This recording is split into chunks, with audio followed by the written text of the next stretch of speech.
Hi, this is Kevin Burke of Rachel's Vineyard. Welcome to Oceans of Mercy. Today, friends, we're going to try and answer some very important questions you might not normally associate with those who have had abortions. This is especially urgent given there have been over 65 million abortions since 1973. And the impact on the faith lives and internal lives of all those who participate in abortion is directly linked to what we're going to talk about today. We're going to answer a couple of questions. Is there a connection between being involved in New Age spirituality and practices after an abortion? For our viewers who may not be familiar with New Age spirituality and practice, there's various alternative methods of prayer and rituals. They can involve crystals, things like prayer labyrinths, Reiki. There's all kinds of practices and things associated with this. It's connected to Eastern spirituality and to the occult. And tragically, and this is a grave scandal, some of our religious and clergy have been seduced into this spirituality and introduced it to vulnerable Catholics in their pastoral and retreat ministries. This is really a form of spiritual abuse, especially for those with past trauma and particularly who are vulnerable to this deception. And once you dig deeper into the New Age movement, you find that the political and spiritual leaders have very much an anti-Christian worldview. Many of them have a real hatred for Jesus Christ and for the church. As reported in an article that you could read on the Catholic Culture website, many of these New Age leaders believe that the temptation of our first parents and the introduction of original sin in the garden was really man's ascent into knowledge, assisted by Lucifer, who they see as the bringer of light and wisdom. Many of the high-level leaders who practice this spirituality work towards a one world government, a one world economy that will be remade to reconstructed to serve their global agendas for humanity.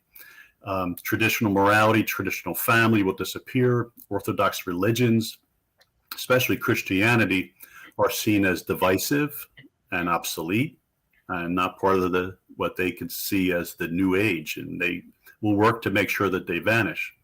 Does any of that sound familiar, friends? So why is a healing program like Rachel's Vineyard so important for those who have been influenced by New Age spirituality? Another important question we're going to look at with our guest today is in vitro fertilization. Many of you probably know someone who has been involved in this treatment. And with in vitro fertilization, a number of very tiny children are conceived in that process and are frozen or discarded after treatment. What happens when parents realize at some point that this type of fertility treatment violated God's moral law and that they participated in the death of these tiny children? Are abortion healing programs appropriate for them? Wow, we have a lot to cover today on our program, but we have the perfect guest to help us do that.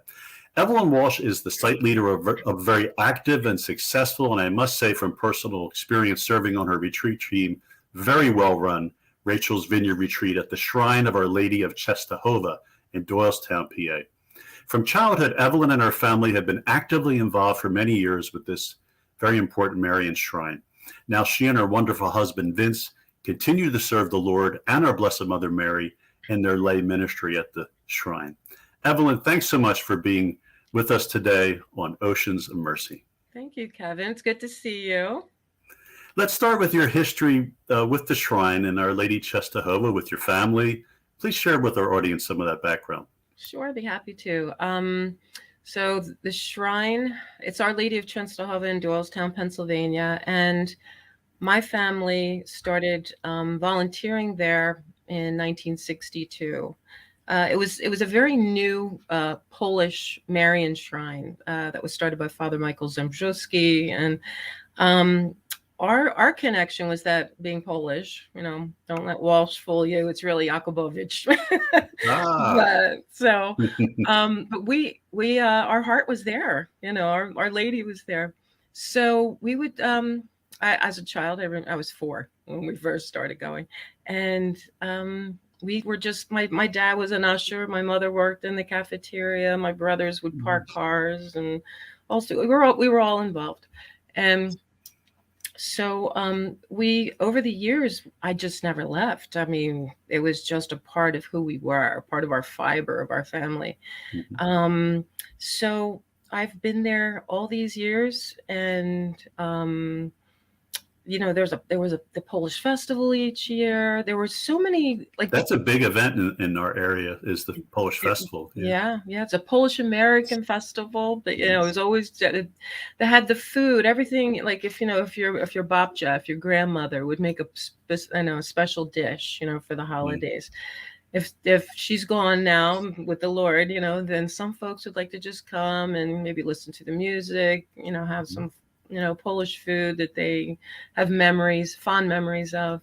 Mhm. Um, so and it was the biggest fundraiser that the shrine had, to continue supporting the building and everything about it for all those years. And How did it come to that you got involved with Rachel's Vineyard, Evelyn, and through that with the shrine? well, it just so happens. Did it involve another relative? My husband Vince is your wife Teresa's cousin, and there was a friend of mine who was another volunteer at the shrine, who had been to a Rachel's Vineyard retreat, and we hadn't had it yet in Doylestown at the shrine. So she approached Father Tad Lezinchik, who, when she explained the beauty of this ministry, Father Tad was, absolutely 100% supportive of all of it, and has been these past 14, 15 years now that we've had it at the shrine. But so I was involved from the start, with the first team and so on, and still there. And Yeah. and we have such a beautiful team too that Mhm. has developed over the years. So that was the Yeah. beginning part, and plus I remember back in the day when I was quite not married yet, but just getting to know everybody in the family. And I remember, um, meeting you and Teresa at the lake house and so on, and her really just starting that PhD program and starting to touch on the abortion issue during her training. So Mhm. I was sort of there from the start in a way. Yeah. You really were. Yeah. Yeah, absolutely. Now, we were actually talking recently, and you have some really interesting insights from your many years of and seeing at this point hundreds of women and men who have Yeah. been through your retreat ministry. You mentioned to me you've come across a number of women who, after their abortions, were involved in the New Age movement. I gave a little brief introduction to Right. that. Could you touch on what you've seen in that regard? How you think there might be connection with the abortion, and we'll take it from there. Well, as you mentioned in your intro, the connection to abortion and the occult or New Age is goes hand in hand in so many ways.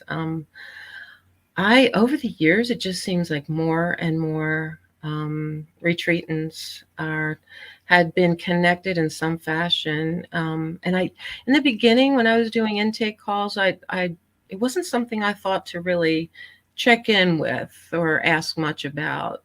But when so much of it was revealed over the years through the retreat process, once they're there on the weekend and they're talking about, being involved with the occult or witchcraft, Mm.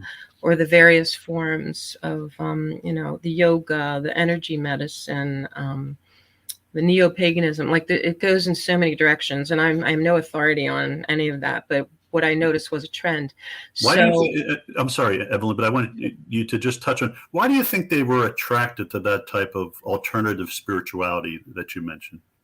I'm, they were probably, after somebody has an abortion, they they feel pushed away from the church, not intentionally, like no one's doing that, but they're searching, and they probably felt so ashamed to walk through the door of a church that they didn't think the answers were there. So there's a vulnerability that the abortion leaves them with on Yeah. a spiritual level. We know that there's a lot of vulnerabilities it leaves emotionally and otherwise, but spiritually it leaves you vulnerable. It sounds like, Evelyn. Exactly, Yeah. exactly. And then we know, as Catholics, and we welcome everyone, all Christian denominations.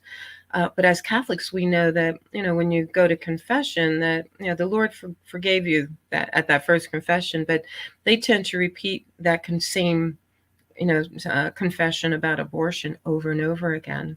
Hmm. And what we found is, through speaking with the priests, is that, there, thankfully, the priests at the shrine, there's many, it's like 12 priests there, because it's a monastery, it's a in order of St. Paul the First Hermit. So the priests there know that to encourage the women to come to the retreat, and they know that the wound that they have is something that is really something that we do in Rachel's Vineyard, is to help them learn to forgive themselves, right? So if they've made it to the church doors, or in other fashions and ways that we're out there, promoting the ministry, we can bring them to us. But I think initially, yes, they're just searching for comfort, for answers. Yeah. They think going to a palm reader is going to give them answers, and we know that's not true. I also brings to mind, Evelyn, that this type of spirituality will be affirming, or at least neutral, about their abortion. Exactly. Right? Exactly. Yeah. Our ministry is, we love them from the moment that I'm on the call with them to begin with, and all the way through the process, and even into the future as they stay connected. But, we're there to love them. The other folks, that do the other sorts of occult things, I don't think you can call that love. Well, it's more of a seduction of sorts. When they go through the retreat processes, they begin to tell their story and go through the powerful exercises that are so centered on the person of Jesus in the Word. And these really brilliant exercises Teresa developed. They're very effective, and it's a very anointed program. Yeah. And the sacraments of reconciliation and Eucharist are part of that experience. So how do you see the folks who bring that kind of New Age spirituality and stuff like that? How do you see them moving as they go through the retreat, and then in the aftermath, and how that impacts their Catholic or Christian faith? What do you see happening? Well, there's one thing I just want to segue to. The first thing, when I find that they've been very deeply involved with New Age practices, or in any fashion, but especially if they've tried multiple things, I will actually encourage them to go to the Unbound Ministry, Deliverance Ministry first. Yeah. That's been a recent thing for me, is because things will come up during the weekend, and that I felt that, if we could do that pre-retreat kind of thing first with Unbound, it's helpful to then the Rachel's Vineyard process that we go through, the living scripture exercises, that they can immerse themselves much easier, rather than bringing the extra baggage along with them. I ask them to let's work on some things first, if I know about it. If not, then I'll recommend it afterwards, too. Would you share just a little bit about Unbound? Like, is that something there's probably a website for that? And right, it's Unbound Heart of the Father Ministries. Okay. And what they do is they help each person to find freedom in the Father's love, and they deal with if they do a model on the individual, and they really help the person tell their story from the heart. And they have these 5 different things that they go through: repentance and faith, forgiveness, renunciation, authority, and the Father's blessing. So if there was any doors open with dabbling in a Ouija boards or palm reading, which is a huge entry for a lot of folks, is Ouija boards. Yeah. And children have no idea. Like, I speak to many women who, as a child, they were at a little girl's birthday party, and somebody pulled out an Ouija board, and they thought, yes, "Oh, this is so fun." So but any emotional family wounds, trauma, abuse, occult involvement, this program helps them identify where that dark spirituality may have hurt them, and then it helps them. It does, along with the ministry of the church, to find freedom from that, huh? Right. And so I will, and we have a very wonderful priest nearby, Father Mark, who is very much involved with that ministry. And so with the connection we have from one ministry to the other, I really, make use of that connection, and he's grateful, and he's just so wonderful to help in that too. Wow, But, awesome. yeah. So you really see a transformation in the faith lives of those who are able to. Isn't that the beauty of the of our faith, that the Lord would take? Of course, it's just never His will that we would be involved in an abortion, Right. God forbid. But if people have that experience, that cross in their lives, He can use that to bring them back to the faith and to Yeah. an even deeper relationship with Him. Isn't that a beautiful thing about? We see that at every retreat, don't we? I mean, the women that come in so wounded, and the men too. I don't want to forget about them. The men lost fatherhood, and my husband Vince is involved with various groups. The Ancient Order of Hibernians, it's an Irish men's group. The Knights of Columbus. So he's doing his part. He's got my cards, for our retreat, and he's passing them around to all these men, and they're suffering so much, right? But each of them, each person that comes to our retreat, they're not sure what they're going to come away with. But I don't want to give too much away either when I'm doing the intake and explaining the retreat. But once they've walked through the process, we've had so many people return to the faith with such vigor. And they understand that, what they've been doing is beating themselves up over this for so long, and that we have an all good and merciful God, who is all forgiving, full of mercy, and He's just so happy to have them back. Amen. Amen.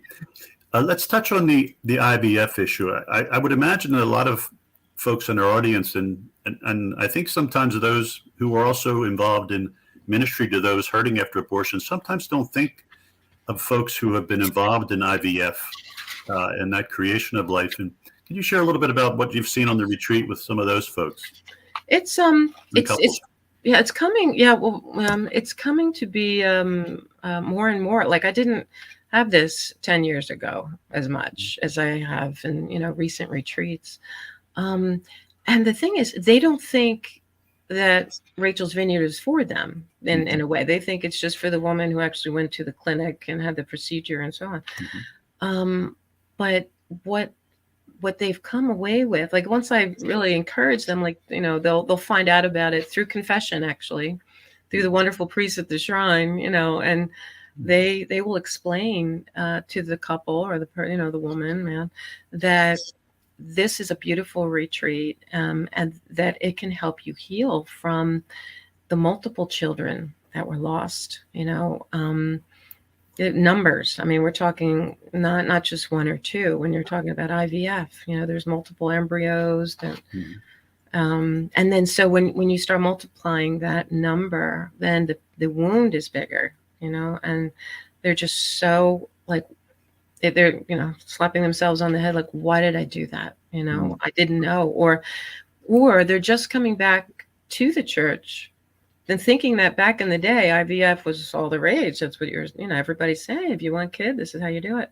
Yeah. And they come back and find that, oh, wait a minute, what I'm learning right now, or relearning, maybe I never knew about my faith, is I shouldn't have done that. And look at all the lives that were lost. So, but they have found healing through Rachel's Vineyard. And everybody does it in their own way. I mean, we've had abortionists come to the retreat to heal from their aspects of being. They were actually abortion doctors, or were they nurses? Doctors, nurses, involved Now, how would that work with them gathering? I would think some of our viewers would think, oh my gosh, wouldn't that be traumatizing the poor women who have had the procedures to be in the same place? What was your experience with those who came?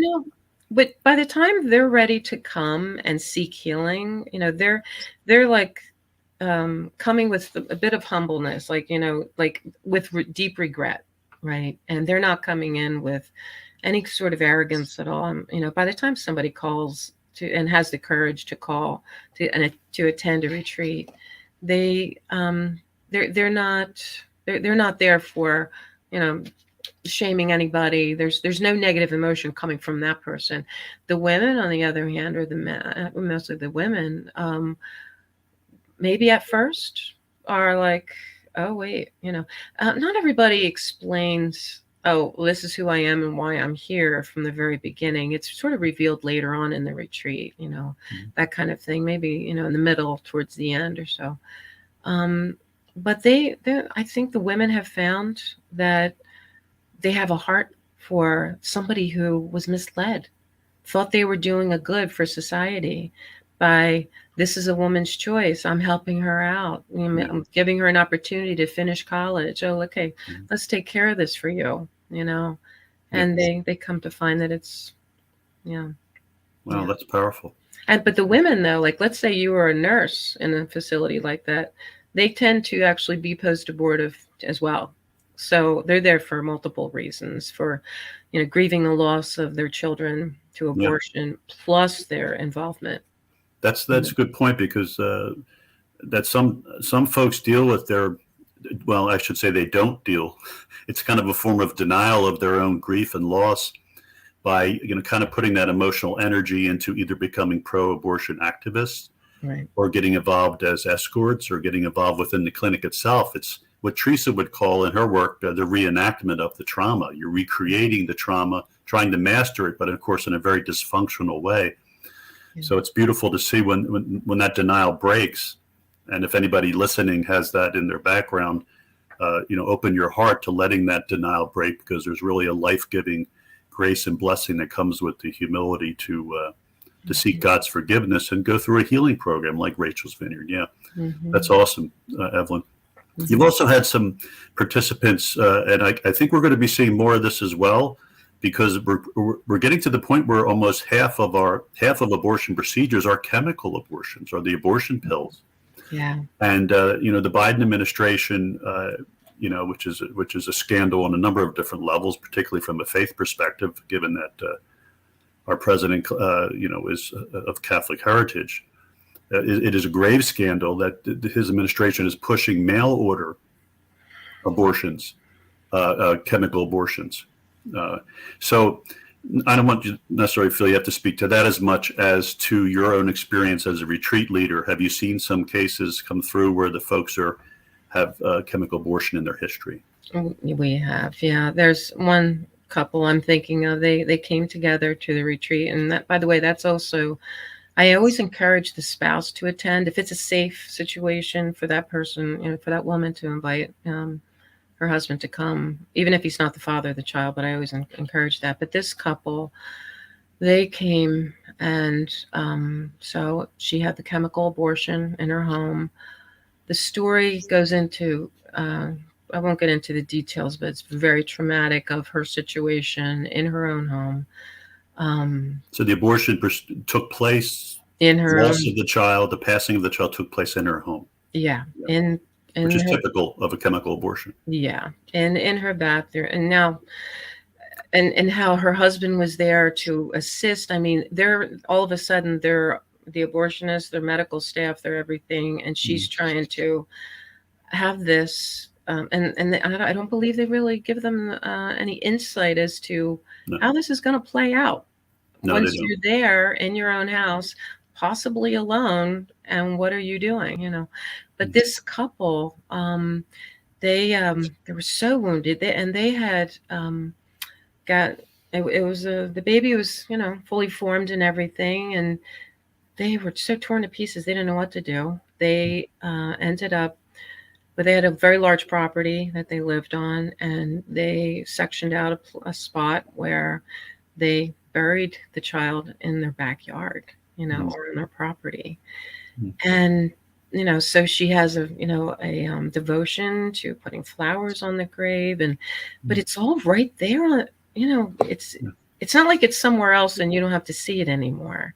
Yeah. This is something you can never unsee or never unexperience again, if that's a thing, if that's a word. But it's in their home.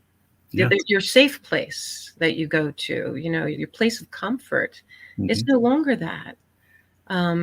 Because we know that women and men will have various triggers to their abortion, whether it's a vacuum cleaner or they'll avoid driving near to the abortion center. Right. There's different ways that folks try to avoid the traumatic triggers, which is natural. But as you point out very well, Evelyn, that the home becomes the abortion center, and you're going to be triggered by the things that should bring you comfort. Boy, it really points to the fact that this is traumatizing folks who are taking part in these. And if someone watching this or knows someone who was being tempted to see this as an easy solution, it certainly is not.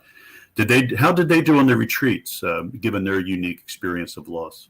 They did very well, but the intensity of their pain was, sometimes, working on a retreat, there's a lot of tissue boxes around for a reason, it's very emotional, and you're helping them go through that process, but it was quite intense for them. Yeah. But they came away with finding their peace and as much as they could, whether they're going to move and go somewhere else. How do you do that? Well, I think you bring up another great point, Evelyn, and that is that, and your retreat site does a beautiful job of this, is you provide resources for people, because sometimes you're going to be dealing with, you're going to be doing some really important grief work and healing work, and you're laying some really good foundations spiritually, emotionally, psychologically that people can build on.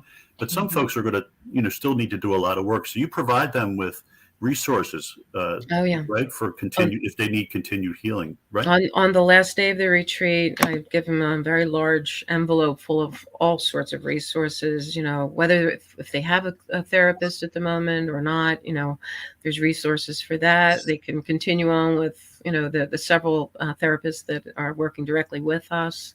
Or very often we have people come from distances, they're not just from the Pennsylvania area, they want to come actually to the shrine because it's a Marian shrine. Like, they'll look on the main website for Rachel's Vineyard and like, I'll go there. So we're fortunate that way. But yes, we have resources. We have a reunion about a month after each retreat. And that includes everyone who's ever been to our retreat site.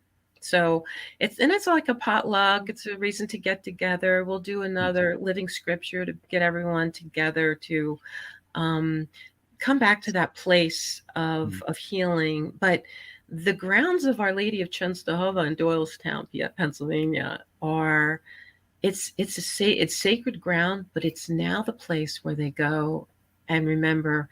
They have a good memory of this place. The grounds are beautiful. There's a rosary walk. There's so many places to be, but this is now they sort of do a pilgrimage back to. That's a great point. That's really a great point. I found that about the shrine as well. I go back there on occasion for Mass and confession, during the week, at other times, and then I'll sometimes walk up to the retreat center, walk back in that beautiful cemetery grounds that they have, because it connects you with the beautiful healing that the Lord has done there, and the people that you've journeyed with, and you can pray for them. And then I can see personally for someone, it's a beautiful place to come back to, to celebrate the embrace of this new life, the Lord's healing work in your life, to do some more grief. The difference after the retreat and before the grief before you do the healing work can be very complicated. It can be something you run from. It's scary.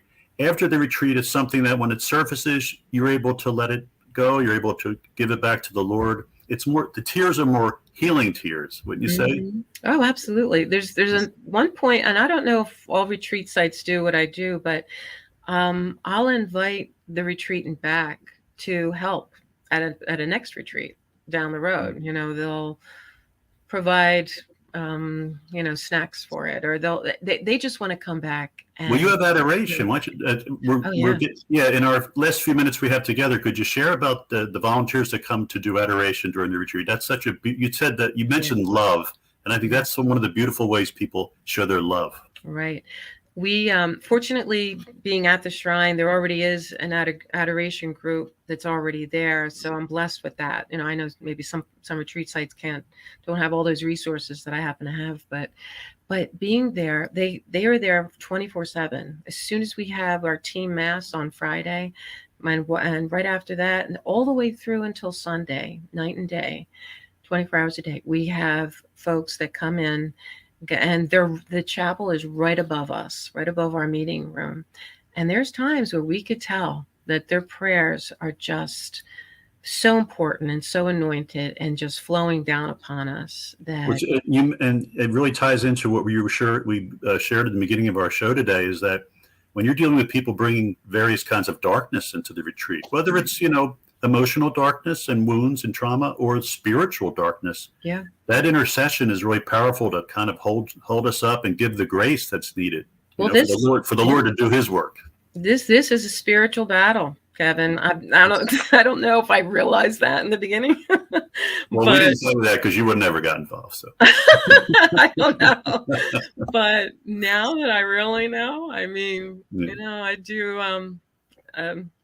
There's a lot more spiritual prayers that I do for that. Like, well, actually, one thing our team does is, all being Catholic, we get spiritually prepared right beforehand with confession, and we are ready. That's essential. Whatever comes our way. No, that's extremely important. And that's humility. That's acknowledging that we have to be in the right place so the Lord we could be instruments of His power and grace. Absolutely. So yeah. How can folks connect with you? Connect at the shrine and support your ministry? Could you share just the best ways that folks can find out about you? I guess by emailing me. Well, on the shrine's website, Czestochowa.us, I'll spell it. It's CZESTOCHOWA.us. The shrine's website is there. There's a link to us there. It says at the top ministries, and you guys are listed under the ministries. Yes, exactly. Or emailing me directly, Evelyn Walsh 59@gmail.com. That's another good way of getting directly to me that way. And the Rachel's Vineyard website, of course, if you put in if you look under Pennsylvania, you'll see the Doylestown retreat. Yes. Yeah. Wow, that's amazing. And you have so many. I think you also touched on today, and I want to emphasize for our viewers and any clergy watching, any deacons, as Evelyn has mentioned to me a number of times, how important it was that when a priest was providing pastoral ministry and confession to someone, and they confessed abortion, but they also confessed things like IVF, they confessed things like occult involvement as part of their spiritual wound, part of their confession. The priests understand how important it is to connect them to ongoing healing resources like Rachel's Vineyard. So please see us as a resource. See people like Evelyn, who have so much expertise from her many years of service in this ministry. Evelyn, we are so blessed in Rachel's Vineyard to have you in a position of leadership, to have your husband Vince loving and supporting you, and also serving on the retreat and serving at the shrine as well. It's such a blessing. We're so grateful. Keep up the good work, and thanks so much for blessing our viewers and being on our program today. Thank you, Kevin. Thank you so much. God bless. Bye-bye. Well, dear friends, if you know anyone who has been hurt by abortion, participated in abortion, helped someone get an abortion, and is hurting from that experience and really wants a deeper healing of that loss, you can go to abortionforgiveness.com. You'll put in your zip code, and you'll see not just Rachel's Vineyard, but other healing resources in your area. Thanks so much for being with us today on Oceans of Mercy.